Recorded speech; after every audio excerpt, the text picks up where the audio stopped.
আমি তোমারে অনেক ভালোবাসি। এই কথাটা বলার মানুষ সবাই থাকলেও কেউ কখনো মন থেকে ভালোবাসা নেই আমার, শুধু কাজের সময় ব্যবহার করেছে, সময় শেষ হয়ে গেছে, ছেড়ে চলে গিয়েছে। এটাই বাস্তব।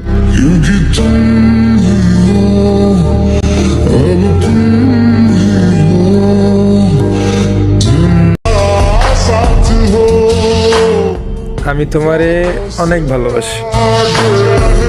এই কথাটা বলার মানুষ সবাই থাকলেও কেউ কখনো মন থেকে ভালোবাসা নেই আমার, শুধু কাজের সময় ব্যবহার করেছে, সময় শেষ হয়ে গেছে, ছেড়ে চলে গিয়েছে।